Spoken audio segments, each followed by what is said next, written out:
Profe, ¿le puedo hacer una pregunta? Ocurre que tengo una mini tienda de alfajores Bueno, y me gustaría como hacer estos ejercicios que hacemos en clase con el tema del inventario y teniendo la demanda, pero igual ocupábamos como algunos porcentajes eh, que eso normalmente nos entregan en los ejercicios.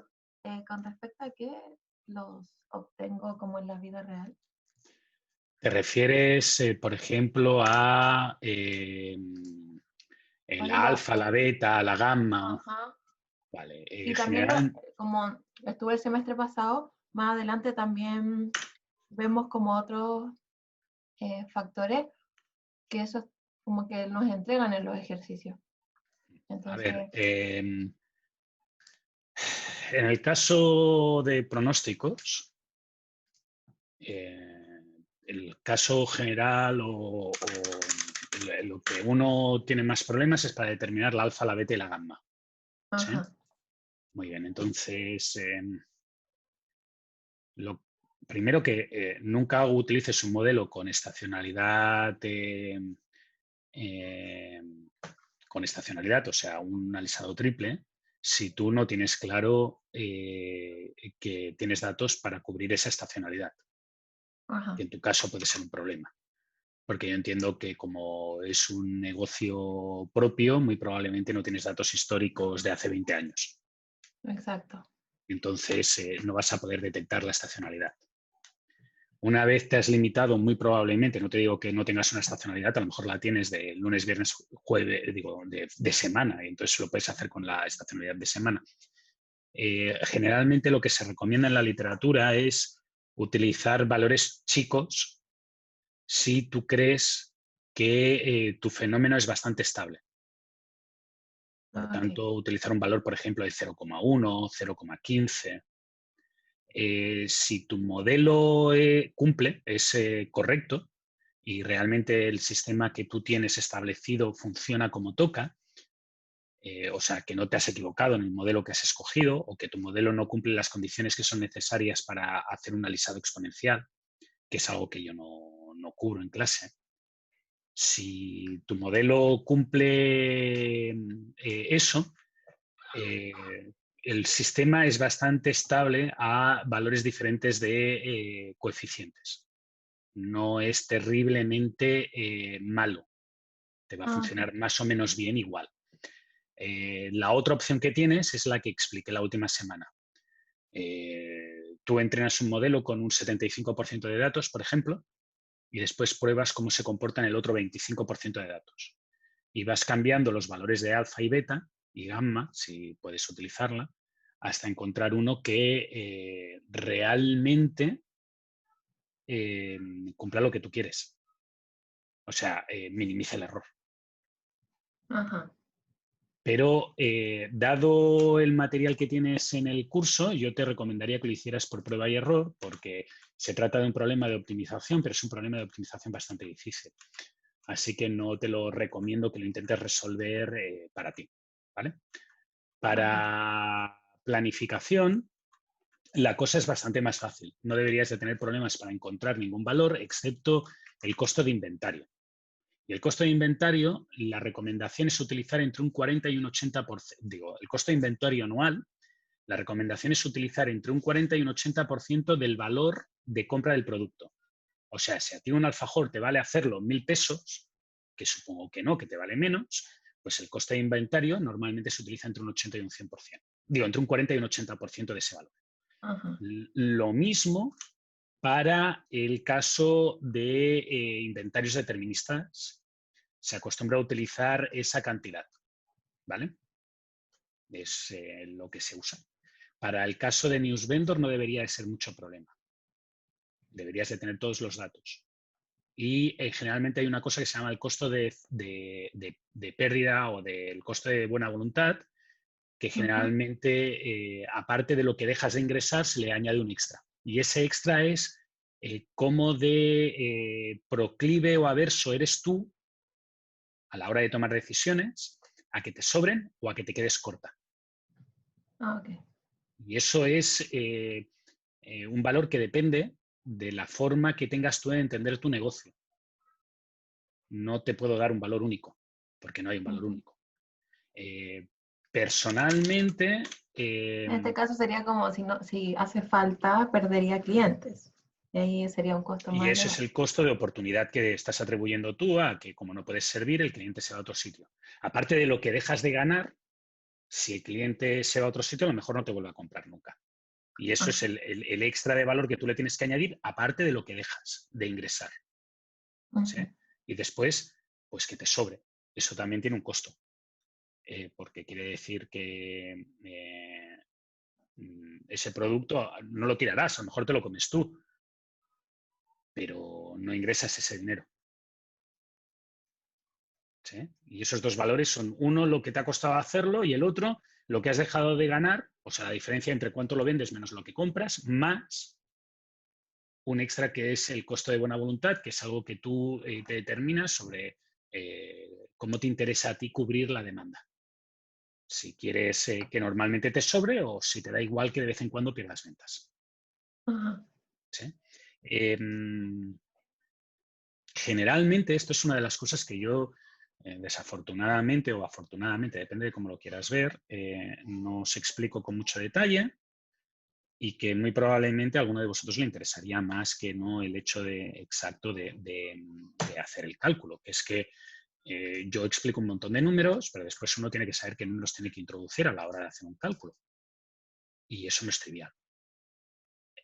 ¿Por qué no lo explico con tanto detalle en clase? Pues porque generalmente si me pusiera a hablar de estos dependes, la mayoría de los alumnos se desconectarían, porque el depende no sale en la prueba. ¿Cómo se acaban deduciendo? ¿Cómo se acaban obteniendo? Uno tiene que hacer prueba y error en la empresa. Tiene que saber exactamente qué es lo que le pide y después utilizar un... Yo no sé si... No, el año pasado no lo hice porque el año pasado iba muy mal de tiempo, igual que este año, así que tampoco lo haré. La mayoría de lo que te estoy explicando ahora son métodos estables. ¿Qué quiere decir que es un método estable? Que mientras que tú no cometas errores brutales en el dato de entrada, el método te va a dar una solución que es bastante correcta. ¿Sí? Por ejemplo, en la fórmula de L o Q hay una demostración matemática que verifica, tú puedes comprobar que si tú te equivocas de un 25% en un valor, por ejemplo, te equivocas y presupones que los gastos de envío son un 25% más caro de lo que realmente son, tu error en el tamaño del lote óptimo no es de un 25%, es de raíz de un 25%, es algo así como un 8%. Por tanto, son métodos, los métodos clásicos, fáciles, acostumbran a tener esas propiedades, que es que tú puedes hacer intuiciones de lo que quieres hacer y no te vas a equivocar de mucho. ¿Vale? El problema es eso, que los datos tienen que ser coherentes con tu estrategia comercial, con lo que hemos hecho en el tema 1. Entonces tú plantéate el número, qué es lo que quieres hacer. Si tú haces una alfa, por ejemplo, muy grande, una beta, por ejemplo, muy grande, tu capacidad productiva, tu demanda productiva, lo que tú vas a fabricar, va a variar mucho. Y eso no creo que sea lo correcto para ti. Para ti, más o menos, deberías de querer hacer siempre la misma cantidad o una cantidad muy parecida. Por lo tanto, eso implica utilizar unas constantes de alisado pequeñas, porque hacen variaciones pequeñas. ¿Sí? Es muy difícil lo que me estás diciendo o lo que me estás preguntando es muy difícil y es donde interviene realmente el papel de la persona que entiende los cálculos más allá que sabe hacerlos. ¿Vale? Si tienes algún caso concreto, te puedo intentar ayudar después en el descanso siguiente, porque ahora ya ha llegado la hora de clase, así que me voy a poner de nada. Perdonad que los que os hayáis conectado no os haya saludado y también perdonad que estaba hablando con una compañera vuestra que me ha hecho una pregunta porque ya sabéis que yo me conecto un poco antes, preferencialmente para contestar dudas. Este archivo de aquí que pone solución está aquí por algo, ¿de acuerdo? He borrado los números, así que nadie se ilusione. Bueno, bienvenidos otro día. Tengo que empezar por donde tengo que empezar y, como siempre, vamos a hacer el mini resumen, el guión del día, ¿vale? Entonces, recordad que lo primero que vamos a hacer son las noticias. Yo, en teoría, he subido ya todas las notas de absolutamente todo el webcursos, ya lo tenéis todo. Así que podéis buscarlo. Las noticias que vamos a tener hoy van a ser básicamente para la prueba y no todo. La segunda va a ser que vamos a empezar el tema de planificación agregada. Y en planificación agregada, mi objetivo hoy es explicar agregación y empezar a explicar planes intuitivos. Antes de que alguien lo pregunte, porque sé que alguien lo va a preguntar y con todo el derecho del mundo, lo que voy a explicar hoy no entra en la prueba. ¿Vale? Así que no os preocupéis, la prueba es el sábado, pero la prueba entra hasta la semana pasada. La ayudantía de mañana es una ayudantía que sí que entra en la prueba, es temario de la prueba. ¿De acuerdo? Vamos a las noticias. Las noticias es que recordad que la prueba es el sábado. Por la mañana. Y por la mañana quiere decir que empezamos a las 10 en punto. Voy a hacer la mini noticia antes de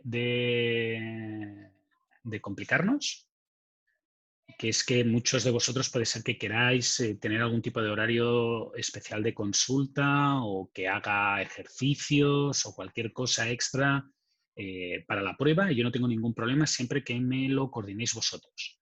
El semestre pasado esto lo hizo el centro de alumnos. Si vosotros me proponéis un día para que conteste dudas, haga ejercicios, aclare problemas, todo lo que es general que tenéis unos días antes de la prueba, yo no tengo ningún problema en hacerlo, pero me tenéis que avisar.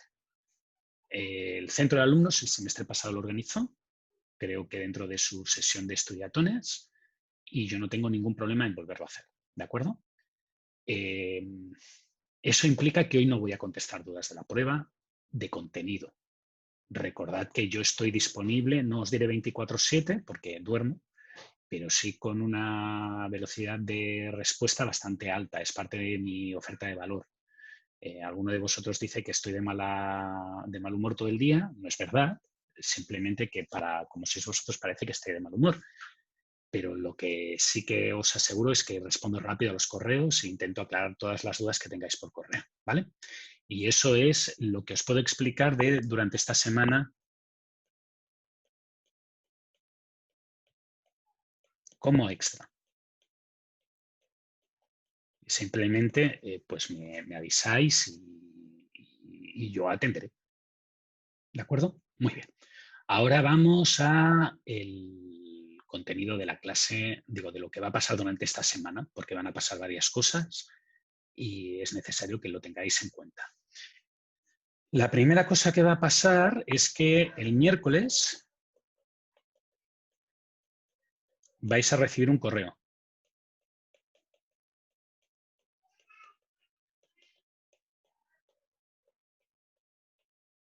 ¿De acuerdo? Y este correo es básicamente un correo de seguridad.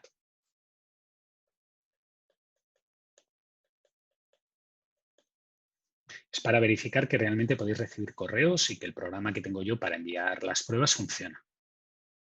Si no recibís este correo el miércoles, yo haré un anuncio en Webcursos para decir, ya he enviado el correo. Si no recibís el correo el miércoles, después de que yo haya hecho el aviso en Webcursos de que lo he enviado, poneros en contacto conmigo porque quiere decir que vais a tener problemas para conseguir la prueba, porque la prueba os la voy a enviar por correo. ¿De acuerdo? Ahora vamos a lo que pasará el sábado. El sábado lo que va a pasar es que voy a enviar un correo con un PDF y con un Excel. ¿De acuerdo? Cada PDF y cada Excel son únicos. O sea, son vuestro PDF, vuestro Excel. El PDF incluye las preguntas, todas las preguntas. El Excel incluye espacio para contestar las preguntas. Voy a enseñar cómo va a ser el Excel más o menos para que os hagáis una idea. ¿Vale? Este es un Excel de alguien recortado vais a tener el espacio para contestar las preguntas aquí, las preguntas cortas, que tenéis que contestar escribiendo. Y después vais a tener parte de los datos, no todos los datos, pero parte de los datos, los pesados de escribir, los vais a tener aquí en datos pregunta 8, en una pestañita. Y después fijaros que hay una serie de preguntas de la 8. Bueno, pues esta persona concreta tiene 5 preguntas, su prueba tiene 5 apartados concretos. Pues será el A, el B, el C, el D y el E. Si alguien tiene menos apartados, pues tendrá menos números, y si tiene más, pues tendrá más números. En cada uno de estos apartados, de estas hojas que hay aquí, pues tiene que contestar la pregunta. ¿De acuerdo? La pregunta 8E la tendrá que contestar aquí. La pregunta 8C, pues la tendrá que contestar aquí. Y así sucesivamente. ¿De acuerdo? Al acabar, tiene que guardar el archivo, ese archivo, y lo tiene que subir a webcursos. ¿De acuerdo? Voy a compartir la página de webcursos donde está el archivo, porque eso ya lo he abierto, ya lo he declarado, ya lo he dejado para que tengáis disponibilidad de él, que está aquí, ¿vale? Donde pone espacio entrega prueba 1 y lo tiene que subir en Excel. ¿De acuerdo? Uno de vuestros compañeros dijo que había habido algún problema en alguna ocasión para subir algún archivo y eso le había puesto muy nervioso, etc, etc, etc. Yo he creado otro espacio que, si os fijáis, pone backup. ¿Qué quiere decir backup? Pues quiere decir backup. Quiere decir que si tenéis problemas, lo subís ahí. Pero subirlo ahí no implica no poder subir al espacio de entrega. Es obligatorio seguir intentándolo hasta que podáis entrar en el espacio de entrega de Turnitin. Es obligatorio, ¿vale? Lo único que si yo doy 1 hora y 15 minutos y vosotros a las 11:10 os dais cuenta de que Turnitin está saturado, pues lo subís a Forms, que Google entenderemos que se va a saturar con menos probabilidades, y cuando acabes de subirlo a Forms, lo vuelves a subir o lo vuelves a intentar subir en Turnitin. ¿De acuerdo? Aunque llegue la hora de Turnitin y lo subas a las 12 del mediodía o a la 1:30 de la tarde. Si sucede eso, que el servicio de Turnitin está caído y tardas hasta las 2:30 de la tarde para subirlo, no pasa nada, porque habrá la prueba del backup de que lo subiste originalmente a la hora que tocaba. También te aviso que os aviso que nosotros lo que haremos será verificar que los dos archivos son el mismo, porque no queremos ningún listo. ¿Sí? Lo que quiero dejar claro, y eso es importante porque el semestre pasado hubo alguna gente que se equivocó, es que si el archivo no se ha subido a Turnitin, el archivo no se evalúa. Es obligatorio subirlo a Turnitin. Lo otro es un backup por si hay algún problema, que quede constancia de que tú lo entregaste en el momento que tocaba. Porque si lo entregaste a las 11:10 y después el otro lo entregaste a las 2 y son el mismo archivo, obviamente que lo acabaste a las 11:10. Si son archivos diferentes, pues no. ¿De acuerdo? La última cosa que me falta de la prueba 1 es que recordad que aquí hay un material de preparación que tenéis que leeros y tenéis que traer leído antes de la prueba. Las preguntas cortas del tema 1 están basadas en las noticias que tenéis aquí. Si alguien va a leerse estas noticias el día de la prueba, no le va a dar tiempo de acabar la prueba en 1 hora y 15 minutos. Y no es que la prueba esté mal diseñada o que sea larga, es que la persona no ha hecho lo que tocaba. ¿Vale? ¿Dudas? ¿Alguna cosa que queráis de la prueba antes de que cierre el tema y me vaya al tema que me toca cubrir hoy? Los enlaces que están ahí en ese archivo de las noticias son lo mismo que está pegado abajo del Son las archivo. mismas noticias. Son las mismas noticias. Lo que pasa es que hay gente que le gusta leer el PDF y no quiere entrar en la noticia, y como hubo una vez que dio problemas porque dio problemas, pues he capturado las noticias para que las podáis ver, pero son las mismas noticias, es exactamente lo mismo. Vale, perfecto. ¿Más dudas? ¿No? Bueno, pues Yo tengo una pregunta, profesor. Lo que pasa es dime. que llegué tarde porque mi computador no me deja entrar a Webcurso. El correo que vamos a recibir el miércoles, ¿de qué es lo que es? En verdad no escuché. Es simplemente para verificar que puedes recibir correos míos, para saber que el sábado, cuando te envíe la prueba por correo, la vas a recibir y no vas a tener ningún problema. Si no recibes el correo del miércoles, entonces quiere decir que tienes que ponerte en contacto conmigo porque seguramente tienes un problema. Generalmente el problema es que alguno de vosotros, históricamente, me tiene en la lista de spam. Y Es así lo de otro simple. era para la prueba del sábado. Dice que tenemos que subir un Excel, pero ¿por qué también sale un PDF? Porque yo la prueba te la voy a enviar en un correo electrónico, en PDF y en Excel. Ah, ya. Gracias. Yo te voy a enviar la prueba en PDF y después un Excel donde tú tienes que rellenar las respuestas y subírmelo a Webcursos. Que gracias, Entonces, profesor. el problema es que la prueba es diferente para cada uno de vosotros. Y como es que es diferente para cada uno de vosotros, tengo que enviaros a cada uno de vosotros su enunciado de su prueba, porque las pruebas están hechas no son la misma, son diferentes. Y sé que es súper pesado que repita 4 veces que las pruebas son diferentes. Pero ya me ha pasado en ocasiones que la gente no me cree o simplemente no viene a clase. Son normalmente los que preguntan y dice, profe, ¿por qué mi pregunta es diferente que la de un compañero? Primero, ¿cómo sabes que son diferentes que las de un compañero? Y segundo, bueno, es que las hace un programa de ordenador, yo hago una batería de preguntas, el programa de ordenador selecciona unas cuantas, monta tu PDF y te envía el PDF para que tú tengas tu enunciado. ¿Vale? ¿Más dudas? ¿No? Bueno, pues como iba comentando, si queréis hacer un día de consultas de la prueba, pues me la hacéis. No quiero ser extremadamente pesado, pero sí que tengo que recordaros que la prueba tiene unas condiciones claras explicadas al principio respecto a qué se puede hacer y qué no se puede hacer. ¿Sí? Lo digo porque cada año, el semestre pasado hubo alguno de vosotros que se enfadó, por ejemplo, porque el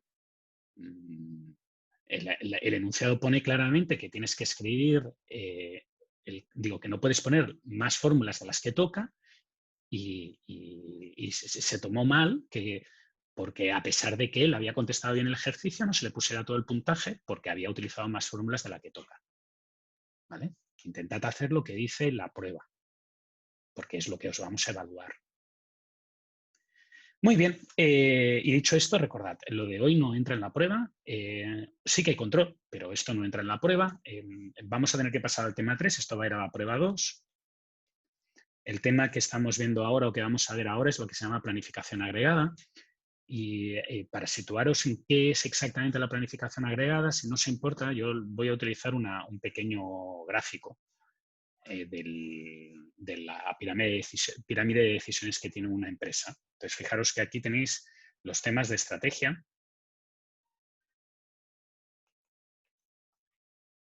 Por ejemplo, decidir cuál es vuestra cadena de suministro, decidir cuál es vuestra propuesta de valor, decidir si vais a tener un sistema básicamente push o básicamente pull. Son decisiones a muy largo plazo. Y según vais bajando, llegaréis hasta un punto, que es lo que se denomina programación detallada, que te dice, hoy a las 12-15 horas tengo que estar explicando yo agregación de la demanda.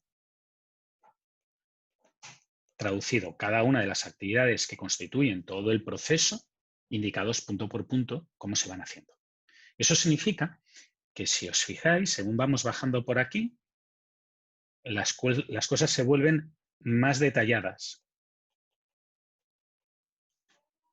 ¿Sí? Y el ámbito de aplicación, la implementación, el efecto es menor. ¿Por qué? Pues porque, mira, si no llego a las 12:15 y lo hago a las 12:20, pues tampoco es el fin del mundo, son 5 minutos de retraso.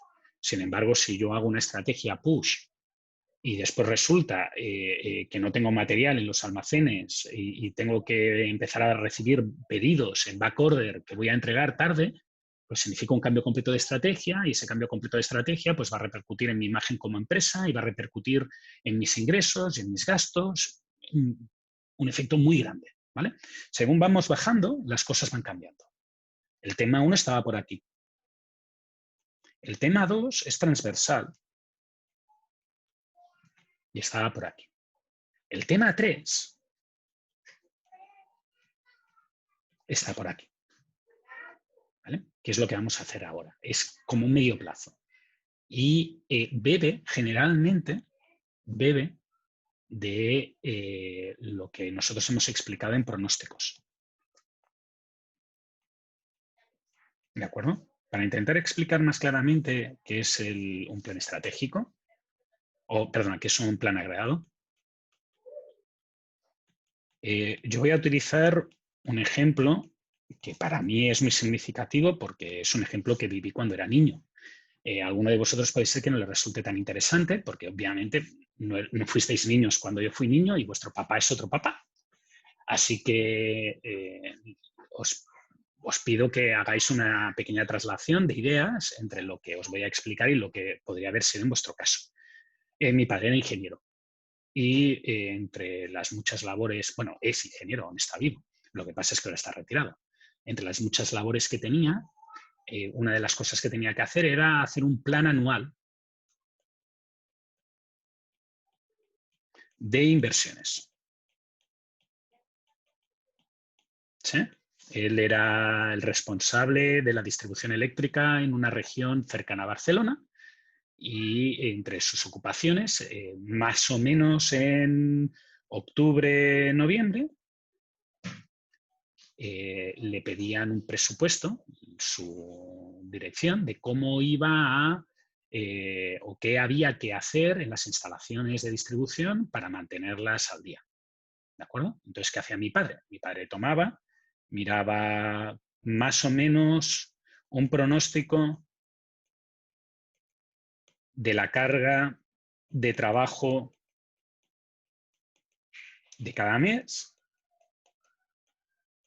que tenía en cuenta, por ejemplo, que cuando llueve, pues las instalaciones eléctricas acostumbran a tener más fallas, o cuando hace viento y que en verano pues tenía menos trabajadores porque hacen vacaciones. Y después tenía en cuenta los deseos de cambio de líneas o de infraestructuras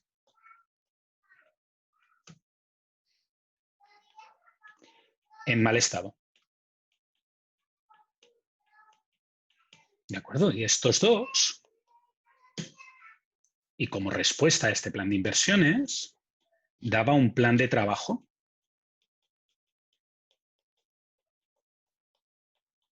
¿De acuerdo? Daba un plan de trabajo que decía, denme dinero para en mayo, que es un mes en el que hace buen tiempo, no hay lluvias, la carga de trabajo es baja, bla, bla, bla, invirtamos y construyamos estas nuevas torretas que harán que el número de fallas en el sistema baje no sé cuánto.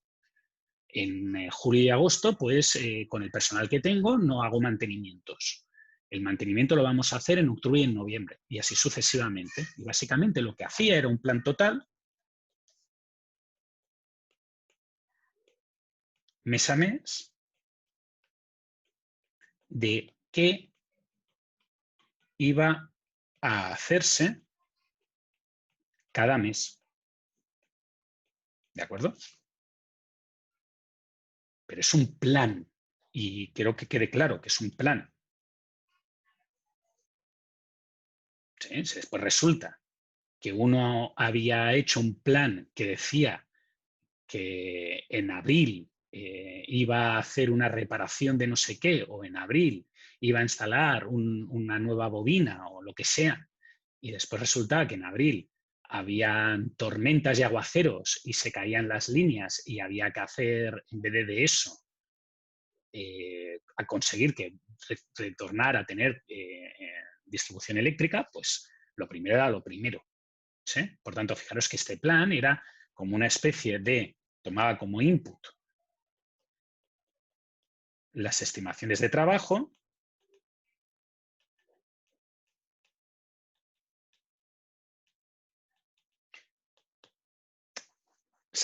bueno, con una coctelera lo mezclaba todo y daba como output un cóctel que básicamente decía cuándo iba a hacer las cosas. ¿Sí? ¿Ha quedado clara la idea? La idea de un plan agregado de la planificación es adelantarse a cuándo se va a necesitar trabajar. ¿Sí? Y eso significa que hay dos grandes casos.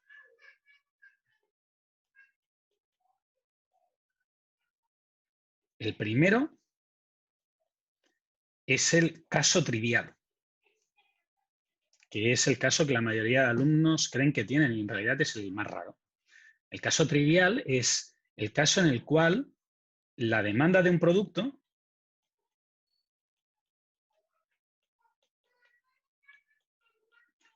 es completamente estable en el tiempo.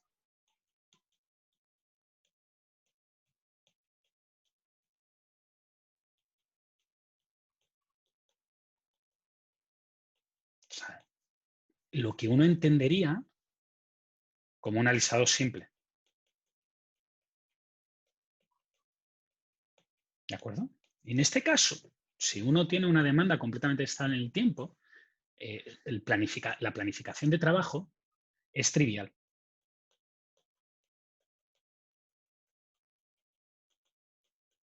¿Por qué?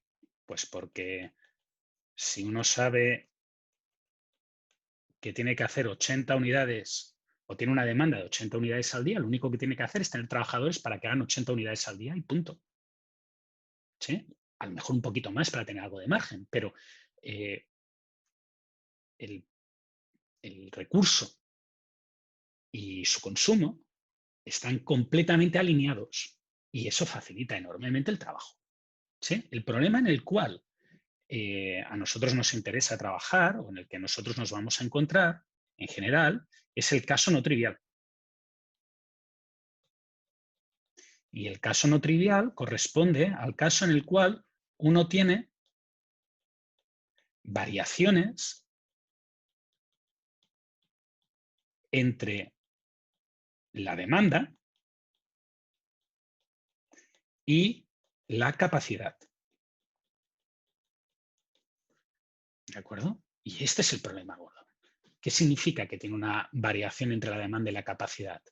Pues en el caso de mi papá, la demanda era la cantidad de trabajo que tenía que hacer. ¿Sí? Y no era la misma en invierno o en otoño que en verano. ¿Por qué? Pues porque en otoño y en invierno hay más lluvias, hay más accidentes, las cosas fallan más. Y por tanto, mi padre tenía más trabajo en esas épocas del año.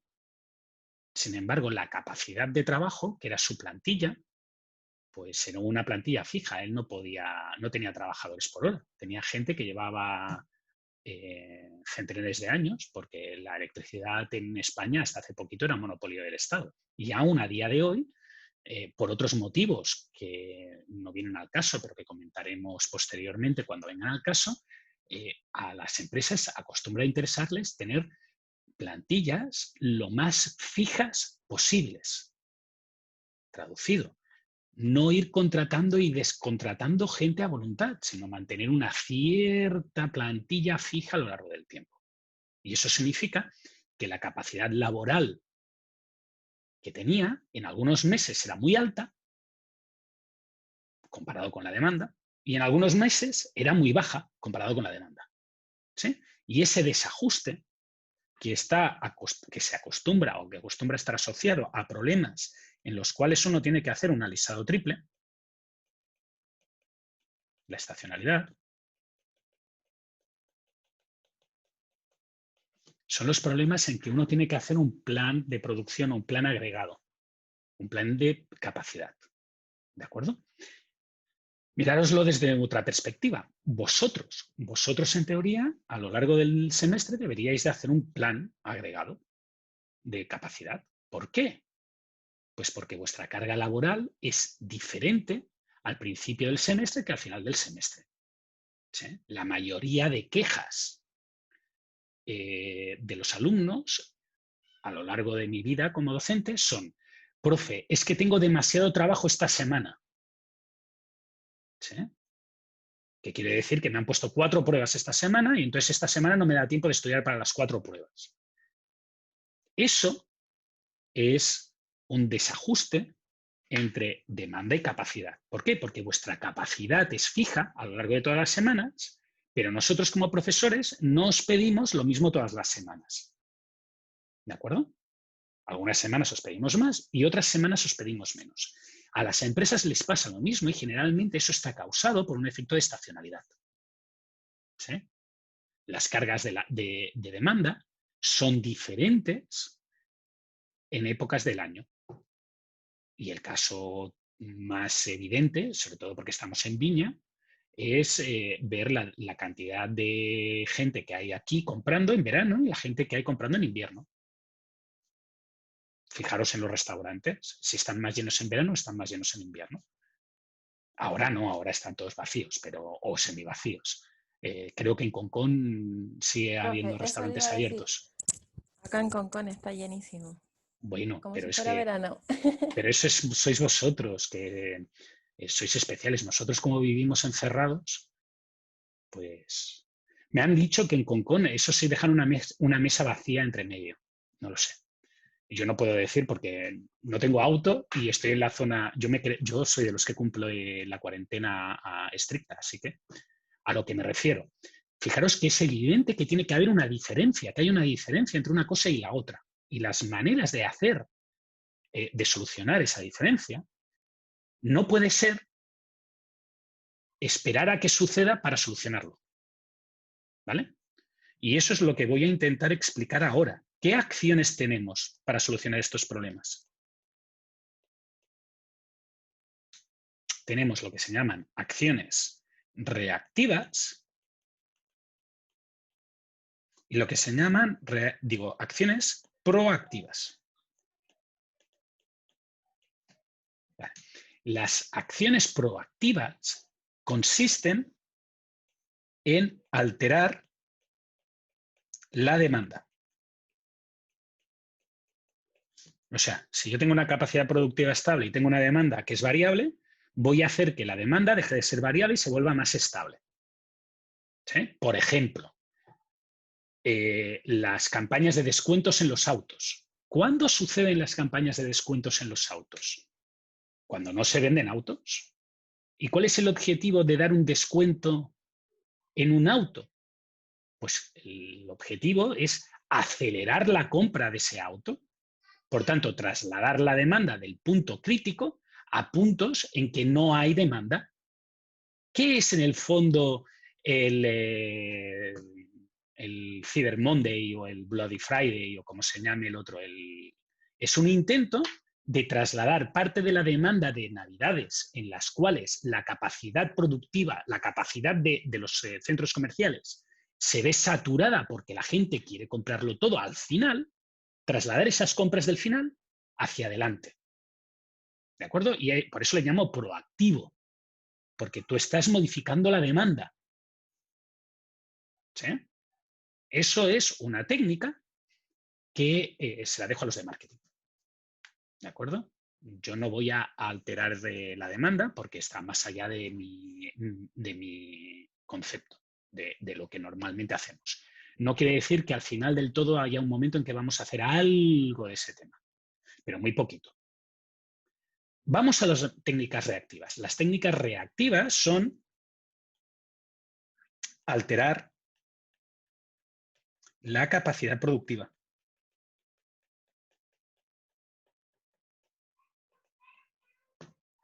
Y de alterar la capacidad productiva hay 3 estrategias. 3. Y esas 3 sí que las vamos a ver aquí.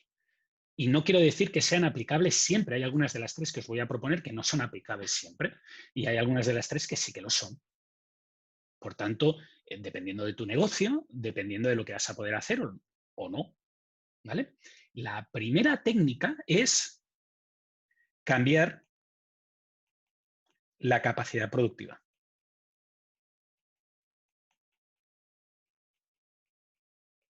¿Qué significa cambiar la capacidad productiva? Pues exactamente lo que lees. Contratar gente, despedir gente, hacer horas extras, hacer las vacaciones no cuando a la empresa le interesa, sino cuando a ti te interesa. O sea, no cuando a la persona le interesa, sino cuando a la empresa le interesa. ¿Sí? Adaptarse. Eso es más factible en un país con unas leyes laborales laxas. O sea, muy permisivas. Cosa que en Chile es frecuente. Pero ya os digo que depende un poco del tipo de trabajador que uno tenga, pues va a poder utilizar o va a poder cambiar la capacidad productiva o no. ¿Sí? ¿Os imagináis a la universidad despidiendo y contratando profesores de planta cada año? ¿Porque este año hay más alumnos de informática y menos de mecánica? No. ¿Por qué? Pues porque encontrar un profesor y contratarlo y mantenerlo es una cosa difícil. No hay tantísimos profesores en ciertos temas. En otros sí, pero hay en algunos temas en que los profesores son escasos. Por tanto, no puedes cambiar la capacidad productiva porque sí, siempre. ¿De acuerdo?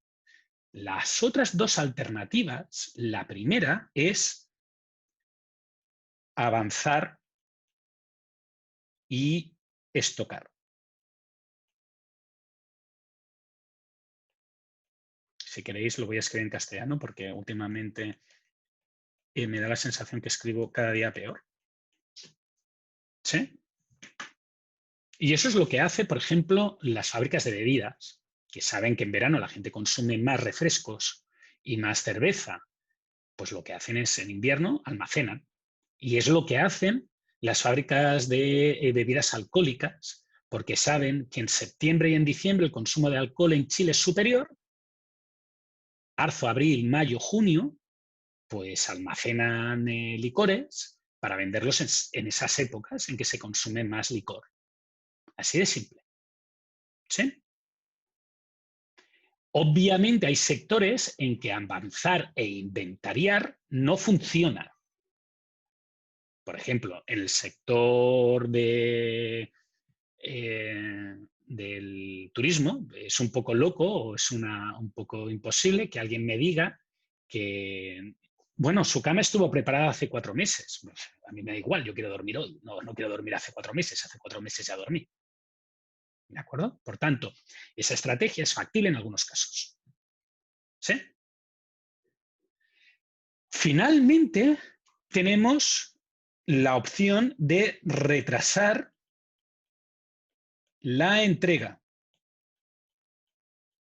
Famosa opción a día de hoy. Si uno pide algo por internet, recibirá seguramente un correo diciendo que debido a las condiciones del coronavirus en la situación actual, nuestra cadena logística está desbordada y por eso los plazos de entrega han aumentado. Bueno, están retrasando la entrega. Incluso puede ser que te puedan hacer algo como me ha hecho una empresa que tenéis aquí. Para que se vea, no quiero decir el nombre, que le compras el producto y entonces en vez de enviarte todo el producto, te envía solo esto, te cobra los gastos de envío completos y después te dice que el resto de productos no los tiene, que ya los volverás a pedir. ¿Qué está haciendo? Retrasar la entrega de una forma descarada. ¿Sí? Obviamente esa empresa que acaba de poner ahí, yo no estoy muy contento con ella. Y muy probablemente ese retraso de entrega hará que yo no le vuelva a comprar o que prefiera comprar en otros sitios antes que en esa empresa. Pero hay empresas que no tienen, que no hay alternativa. ¿Sí? Si alguno de vosotros ha intentado comprar una PlayStation 4 en los últimos 6 meses o una Xbox One en los últimos 6 meses o una Nintendo Switch en los últimos 6 meses, se habrá encontrado que no hay. No hay. y que las que hay han subido mucho de precio y que lo que nos toca es esperar. ¿Sí? Como el cliente no tiene el poder porque no puede escoger una alternativa, no le queda más remedio que esperar. Retrasar una entrega es factible en el hipotético caso en el cual uno tenga poder sobre el cliente. Que quiere decir que ese producto es único y no nos queda más remedio que si queremos ese producto único, esperarnos. Alguno de vosotros se acordará de las épocas de los primeros iPhones, en los cuales la gente esperaba por un iPhone. Obviamente ahora nadie espera por un iPhone, pero en aquella época la empresa se podía permitir retrasar la entrega. Yo siempre explico el mismo caso y este es un caso que para los que ya habéis hecho el curso, pues lo siento, pero es que es muy bueno. El caso que voy a explicar sucedió en 1977, el año que yo nací, que es el año en que empezó Star Wars. Y lo explico porque es extremo, extremo, completamente extremo. Cuando llegaron las Navidades, el juguete que todos los niños querían esas Navidades eran unos muñequitos de Star Wars. Todo el mundo quería esos muñequitos de la Guerra de las Galaxias. Y la empresa que los tenía que hacer comunicó, una empresa china comunicó que no iban a estar disponibles en Navidades. No iba a haber. Entended que los juguetes se venden 2 veces al año casi. El 50% de los juguetes, bueno, el 40% de todos los juguetes que se venden en un año se venden en Navidades. El otro 40 y algo por ciento de los juguetes que se venden todo el año se venden en los cumpleaños. Y después queda como un 10-15% que es lo que es más regular. ¿Sí? Para una empresa de venta de juguetes, no poder vender juguetes en Navidades es el caos. Así que la decisión que hizo la empresa de juguetes fue enviar cajas vacías a las jugueterías. Y dentro de la caja venía un papelito que decía, este papelito lo puedes sustituir por sus muñequitos cuando lleguen, que creo que fue como en marzo o en abril. ¿Sí? Por tanto, lo que hizo fue retrasar la entrega entre 3 y 4 meses del juguete, con un costo, porque hubo que hacer las cajas vacías, hubo que transportar cajas vacías, después hubo que transportar cajas llenas. No fue gratis. Pero consiguieron retrasar la entrega. Es más, ese fue el juguete estrella de esas Navidades. Imaginaros niños pequeños de 5, 6, 7 años pidiendo de regalo de Navidades una caja vacía. Es una cosa que no me lo hubiera imaginado jamás. Cuando yo me enteré porque alguien me lo explicó para el curso y con el curso. Es una caja vacía. Matías, dime. En este caso es como uno de los primeros antecedentes de lo que sería la precompra que vemos hoy en día, ¿o ya existía ese No, modelo? la precompra es un modelo un poco diferente. Porque la precompra lo que intenta es... bueno, hay 2 tipos. Hay lo que sería el caso de Kickstarter y Indiegogo, en el cual en Kickstarter y en Indiegogo lo que estás es financiando el producto, la fabricación del producto, pero la precompra en teoría es para aumentar el flujo de capital. Es para que el dinero se establezca, porque las empresas, aparte de tener que vivir con el inventario, también tienen que vivir pues, con flujos de capitales que suben y que bajan. Por tanto, una precompra básicamente lo que hace es que parte del dinero que tendría que llegar en el instante T llega en el T-1, en el T-2, en el T-3. Y eso le da una información adicional. Igual que la precompra lo que le dice es que hay un inventario y le permite predecir de mejor manera el pronóstico de ventas que hay. Pero esto de aquí es previo, es simplemente el hecho de que tú le estás diciendo a tu cliente que no tienes el producto, pero que se lo vas a dar más tarde. ¿Sí? La marca estrella de eso es Nintendo. Nintendo es la marca estrella de retrasar entregas. Básicamente el producto no lo tienen porque ellos quieren producir a un ritmo constante, no quieren producir de más, son aversos al inventario por un motivo que no viene al cuento, pero si alguien lee un libro de historia de las consolas y de los videojuegos, sabrá por qué, se llama el caso Atari, y hace que Nintendo tenga una mentalidad aversa, prefiere perder una venta, que es lo que puede pasar con retrasar la entrega, que pasarse de capacidad productiva y después comerse un producto que no puede vender. ¿De acuerdo? Por tanto, lo que tú dices, Matías, tiene que ver, pero está más asociado a temas de capital y de pronóstico que no solamente al movimiento de producto. ¿Sí? Fijaros que yo no estoy diciendo en ningún momento que puedas utilizarlo todo. Yo estoy diciendo que cada empresa utilizará lo que puede utilizar. Hay empresas que podrán utilizar retrasar la entrega, hay empresas que no tendrán otro remedio que avanzar e inventariar y otras que lo que tendrán que hacer es cambiar la capacidad productiva o una mezcla de estas alternativas o incluso alterar activamente la demanda a través de campañas de marketing, reducción de precios, etc. etc, etc. ¿Sí? Pero la idea, y ahora voy a enlazarlo con lo del principio, el ejemplo que siempre os pongo con los alumnos, es que uno no tiene que esperar a tener el problema para intentar resolverlo. ¿Sí? La planificación agregada en una industria intenta evitar el efecto alumno, no he hecho nada durante 3 semanas o durante 3 meses y al último mes tengo muchos trabajos, tengo muchas entregas, no me da tiempo. ¿Cómo? Pues hay diferentes alternativas. Como vosotros, tenéis la acción proactiva, que es decirle al profe, cambie usted las fechas o reduzca ejercicios o no ponga esto, porque yo no tengo tiempo de hacerlo. ¿Vale? Esa es la opción proactiva, es cambiar el problema. O puedes optar por una opción reactiva, cambiar la capacidad productiva. Eso seguro que la mayoría de vosotros lo hacéis. Llega la época de las pruebas y los exámenes y dormís menos y estudiáis más. Eso es cambiar la capacidad productiva. La opción que los profesores que os recomiendan siempre es avanzar e inventariar. Esos 3 meses, estudiar un tanto cada día, para que cuando llegue el punto del pic tengamos inventario, ya hayamos estudiado. ¿De acuerdo? Y el caso de retrasar la entrega también sucede.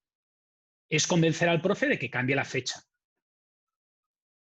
¿Sí? O si el profe te dice que te va a aplicar un descuento por entrega tardía, pues aceptar ese descuento por entrega tardía. ¿De acuerdo? Lo que tenéis que estar de acuerdo conmigo es que una empresa tiene que poder reaccionar a esto antes de que suceda. ¿Sí? Y si sabe que el mes de julio o el mes de septiembre o el mes que viene, el mes de octubre, que por lo que se va a haber problemas por el tema del aniversario de las revueltas que hubo el año pasado, como empresa, tú planificas y dices, va a pasar esto, ¿cómo lo voy a hacer? ¿Cómo voy a hacer frente? ¿De acuerdo? Y eso es lo que tiene que hacer la planificación agregada. ¿Vale? ¿Preguntas? Muy bien. Si alguien ha estado muy atento a la clase, habrá oído que yo utilizo 2 términos, planificación agregada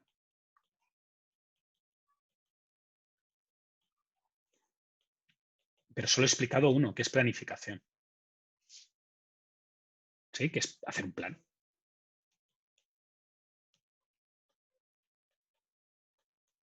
Vale, pero la agregada es la otra parte que hay.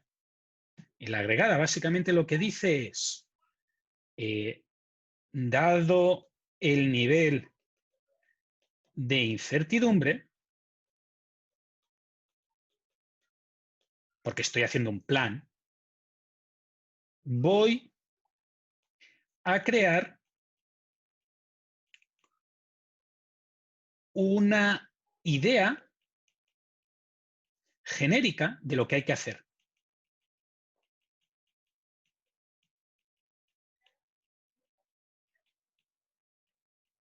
De nuevo, pido disculpas a aquellos que puedan haber oído este ejemplo antes, pero también me parece muy simbólico y generalmente cuando lo hago en clase presencial siempre levanta alguna risa. Así que supongo que debe de dejar clara la idea.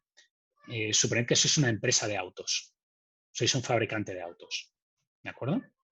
Entonces, vendéis Smart, ese coche chiquitín y súper bonito, muy chiquitín. Y hay Smarts rosas y puedes modificar tu tapicería. Imagínate que decides que quieres un Smart rosa con una tapicería de topitos.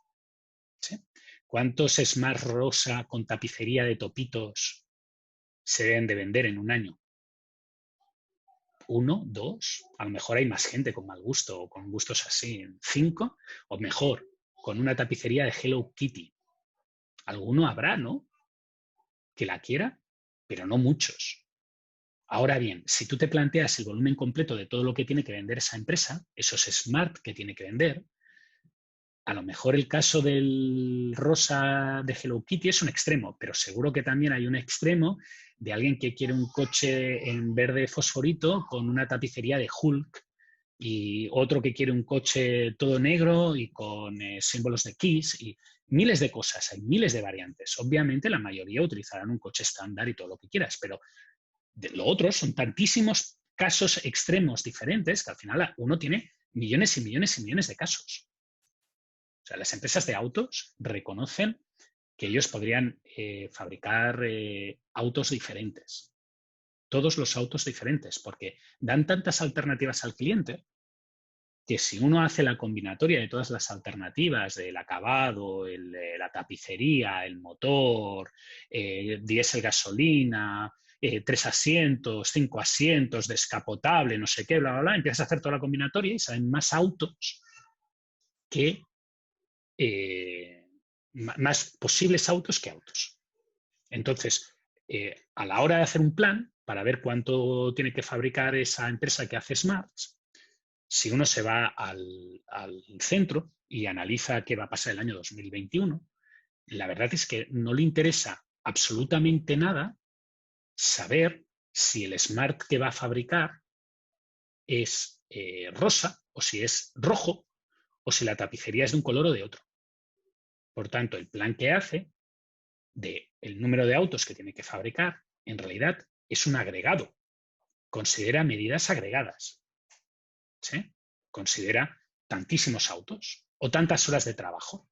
Por ejemplo, en vuestro caso, a vosotros os da igual a la hora de planificar el número de horas que tenéis que estudiar cada día, si la vais a dedicar a una prueba, a un examen, a una entrega, a un trabajo de gestión de operaciones o a formulación y evaluación de proyectos.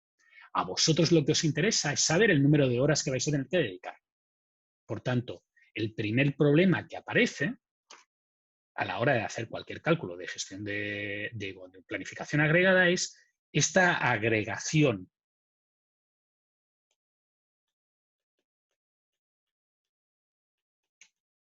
Y esta agregación consiste en tomar cosas diferentes y hacer un único indicador, suma ponderada, de todas las cosas diferentes. ¿Vale? Generalmente, este indicador suma ponderada se hace en alguna medida significativa.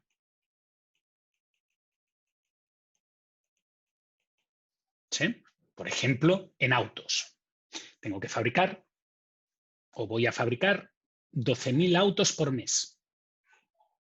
Y ese es mi plan de producción, mi plan agregado. Cada mes voy a hacer 12.000. En vuestro caso podría ser en horas. Cada semana tengo que dedicar 12 horas de estudio para poder llegar a final de año y hacer los exámenes finales en diciembre sin estrés.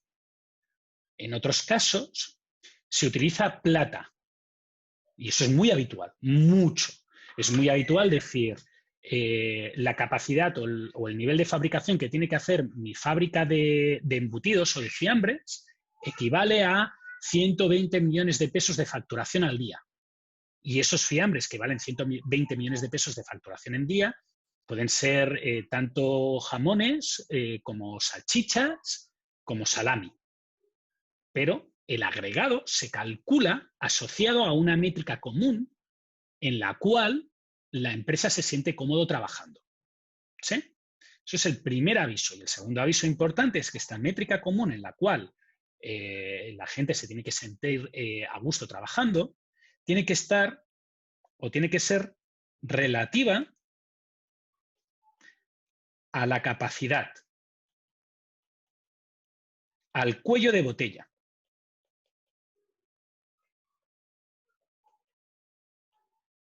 ¿Sí?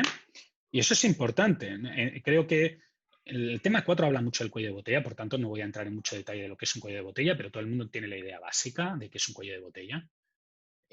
Si tu restaurante, si tú estás haciendo un restaurante y el cuello de botella de tu restaurante es el número de mesas que tienes en el restaurante, pues todas las capacidades, todos los cálculos de planificación lo deberías de hacer en mesas.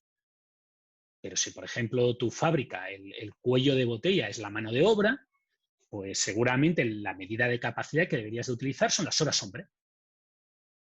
¿De acuerdo? Al final lo que tienes que hacer es un agregado de todo para llevarlo a una métrica común. ¿Sí? Y voy a poner un ejemplo porque llevo casi una hora hablando y no he puesto ningún número y no quiero que nadie se crea que hemos vuelto a un curso cualitativo porque no es el caso. ¿Sí? Muy bien. Este enunciado dice cuántas horas requiere un modelo promedio. ¿Sí? Y fijaros que aquí tenéis un mix de producción, esto suma un 100%. Y tenéis el número de horas hombre que representa cada unidad.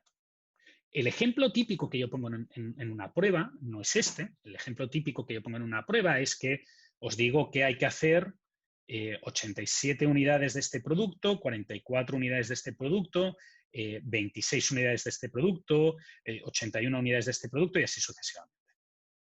¿Vale? El cálculo es muy parecido, lo único que cambia es exactamente el factor que estoy analizando. En este caso, fijaros que lo que me pregunta es ¿cuántas horas requiere un modelo promedio? Bueno, pues el modelo promedio requerirá el ponderado.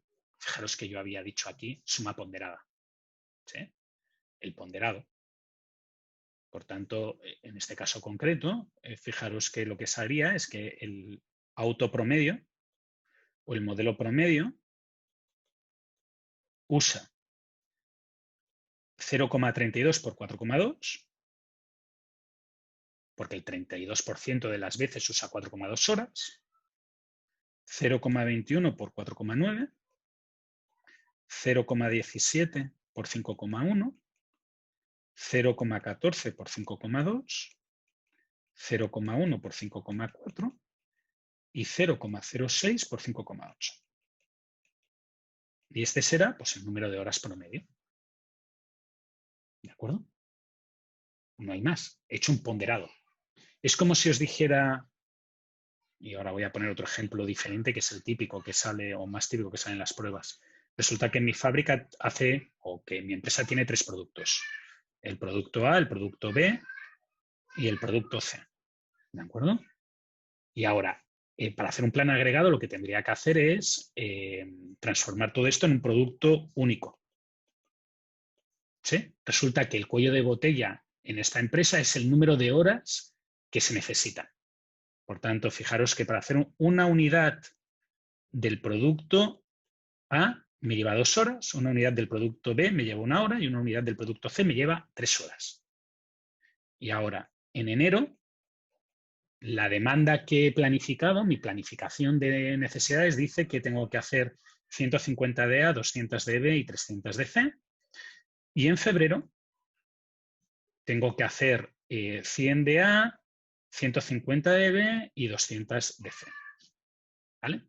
Fijaros que tengo 3 productos. Por tanto, mi plan no puede trabajar con 3 productos porque he dicho que voy a hacer un agregado. Yo aquí me he eliminado todo el resto de cosas, pero fijaros que aquí llegaría hasta un diciembre, que tendría lo que tendría. Ahora, el producto único que voy a hacer no va a ser ni el producto A, ni el producto B, ni el producto C. Van a ser las horas de trabajo requeridas. Podría hacer un producto tipo, pero voy a hacer las horas de trabajo requeridas. Para hacer un producto tipo, pues tendría que hacer esto de aquí. ¿De acuerdo? Calcular los promedios, mirar lo que toca y obtendría ese producto tipo en horas. En este caso concreto, mi producto tipo será, o lo que tengo que hacer, o lo que tengo que planificar, que tengo que hacer para enero será 150 por 2, más 200 por 1, más 300 por 3, que son 1100 y 1400. Así que fijaros que para el mes de enero tengo que hacer 1400 horas de trabajo. Y para el mes de febrero tengo que hacer 100 por 2, más 150 por 1, más 200 por 3. Por tanto, en el mes de febrero tengo que hacer 200 y 600, 800, 950 horas de trabajo. ¿De acuerdo? Fijaros que esto es un desbalance de carga de trabajo bastante importante. Así que algo vamos a tener que hacer, porque no puede ser que en enero tenga que hacer el 50% más que en febrero. Algo malo va a pasar aquí si hacemos esto. ¿De acuerdo? ¿Preguntas hasta ahora? ¿No? ¿Ha quedado claro? En el fondo, el primer paso es que tienes que llegar a una métrica común. Y esa métrica común, sean unidades, sean horas, sea dinero, sea lo que sea, es la que vas a planificar. ¿De acuerdo? Por ejemplo, en el ejemplo que voy a desarrollar a lo largo de la siguiente clase, esta métrica común ha llevado a esto. Y esta es mi demanda agregada. La empresa podría tener 15 productos, 20 productos, 5 productos, 8 productos, los que tuviera. Pero al final ha llegado a esta demanda. ¿Sí? Luego, para determinar cómo fabricar, tienes que tener algún tipo de recurso. El recurso, en este caso, en este problema, se va a plantear como estos días y como estas cantidades de aquí. ¿Vale? Y hay un tercer elemento, que es el más extraño si queréis, que es que nos vamos a encontrar con este nivel de seguridad. ¿De acuerdo? Como llevamos ya una hora y ahora vamos a empezar los cálculos, y los cálculos que vamos a empezar son con Excel, y a alguno de vosotros puede ser que el cambio le sea muy radical, lo que voy a hacer, si nadie tiene inconvenientes, es voy a hacer el descanso ahora y vamos a empezar a la 1 menos 10. ¿De acuerdo?